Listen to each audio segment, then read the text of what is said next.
เบิ่งเอาพี่น้องกำลังเซ็กของลงทุน300เบิ่งเอาพี่น้องเอ้ยลงทุน300ไปจกไห่เอาบุญพระเวทบ้านอันสังเมกได้ทั้งพัดลมได้ทั้งสนะทั้งหมอนทั้งกระติกเบิ่งเอาพี่น้อง ลงทุน300ไปจกไห่เอาบุญเอ้ยคุ้มบ่พี่น้องคุ้มบ่เบิ่งเอา แบะเฮาเฮินนะครับโอ้สุดยอดมากเพชรลมอีกตัวหนึ่งได้พี่น้องเอ้ยโอ้ยไปลุ้นกันพี่น้อง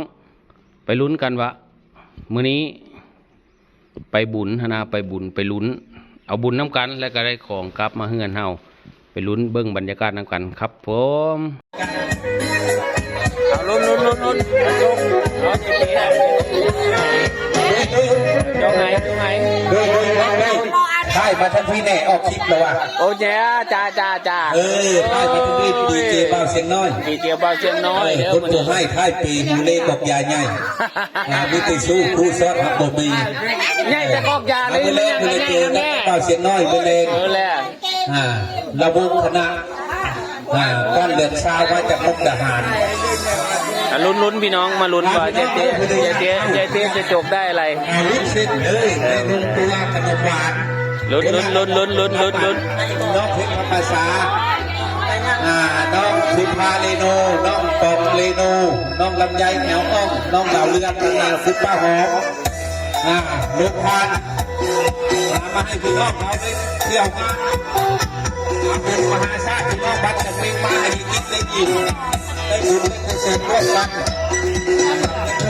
ได้อะไรยายลุ้นทั้งมาได้ทั้งเราเอาป้องมาถ่ายไว้พ่อตายเลยน้องจวดว่าเอาได้ยัง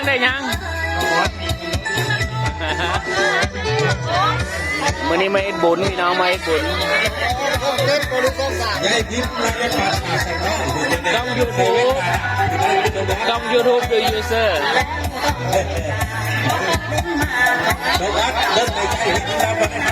เอาเ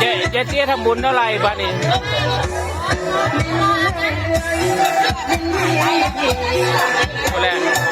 ได้ข่าวว่าเจ๊เ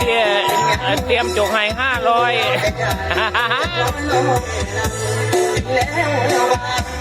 สิได้ของเจ้าเจ๊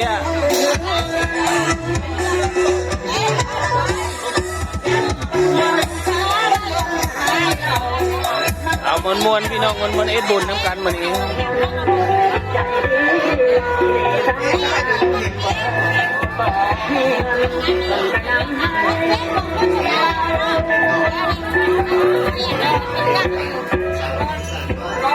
เอารางวัลเยเตียมาแล้วพี่น้องรางวัลเยเตียมาแล้วโอ้ยมีฮอตเกิบมีฮอตกระติกเอาเบิ่งเอาบ้านี้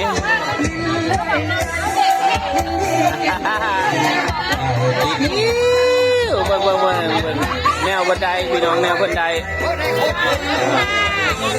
ได้กระติกเอาเทียบเลย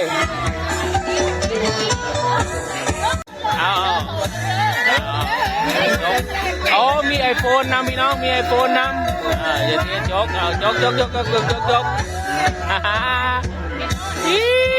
เอาลุ้นบัดนี้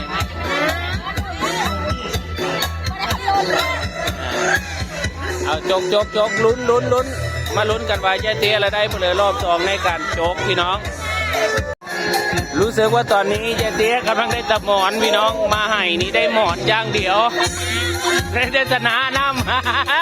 เอามาเบิ่งมาลุ้นมาเนาะมาลุ้นน้ำกันวะตอนนี้เจ๊ลงทุนไป200นะครับในการทำบุญแต่ว่าได้หมอนกับผ้าห่มไปแล้วได้กระติกได้ไปแล้วเนาะแต่ว่าได้รู้สึกว่าจะได้รางวัลใหญ่ได้ชนะได้พี่น้องให้บัดนี้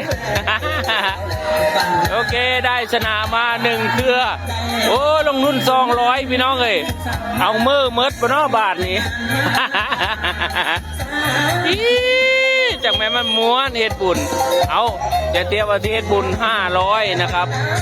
ในการจกไหในความสุขของผู้เฒ่าเนาะความสุขของยายเตี้ยเพื่อนที่มาเฮ็ดบุญวันนี้เอาลุ้นอีก5 ใบว่าละได้เพื่อแน่ ของยายเตี้ย ได้ทั้งหมอนได้ทั้งเงินสนาบาทนี่เอาเบิ่งเอาสนุกนอนโอเครู้สึกว่าตอนนี้ได้รางวัลใหญ่แล้วได้รางวัลใหญ่แล้วตอนนี้ได้พัดลมแล้ว ได้ไปเลยได้ไปเลยได้พัดลมเอามาเอ็ดบุญ500มื้อนี้ละได้ไปเลยพี่น้องมาลุ้นน้ำกันจวดเอาอารุษเจเตี้ยตอนนี้เจเตี้ยกำลังเลือกพัดลมนะครับรู้สึกว่าได้พัดลมมาแล้วนะครับ อันนี้คือความสุขพี่น้องเอ้ยโอเคครับผมได้พัดลมไปแล้วนะครับพัดลมออกมาแล้วพัดลมออกมาแล้วมาพี่น้องเด้อมาเด้อมาเด้อ พัดลมได้แล้วพี่น้องได้พัดลมแล้วได้พัดลมแล้ว จวดเลยเอาได้ยังได้ยังแน่เอาว้ามีสักล้านบ่บานี่เอาเบิ่งพี่น้องเบิ่งอันนี้คือของรางวัลนะครับตอนนี้จกไป300ล้วงไหหรือว่าจกไหไป300ได้เยอะเลยถือว่าทำบุญและมีความสุขนะแล้วเราก็ได้สิ่งของนะครับที่ทางวัดเขาได้จัดเธอเนาะในงานบุญเนาะพี่น้องบุญพระเวทบ้านสร้างเมกได้พี่น้องเลย มึงอย่าเตรียมมาเอาพี่น้อง และแต่ดวงวาสนาของไปของท่านเด้อพี่น้องเด้อมีว่าการของวันนี้ได้พัดลมนำ ม้วนพี่น้องม้วนเบิดไปแล้ว300พี่น้องเลยถือว่าคุ้มไหมกับรางวัลที่ได้นะครับมีชนะพัดลมดูนะ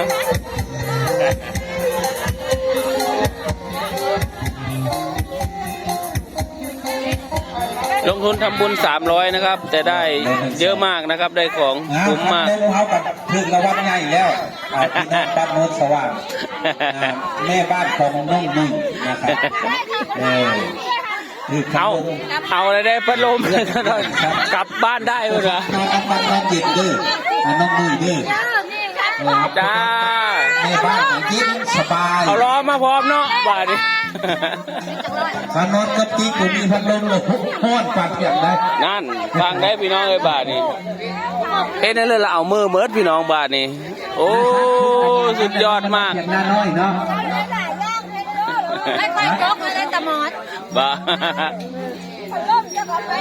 พัดลมก็เอาไปแล้วโอ้ยังอีกหลายเครื่องพัดลมเลยอีกหลายเครื่องเด้อพี่น้องเด้อมาโจกน้ำกันเด้อพุ่นน่ะ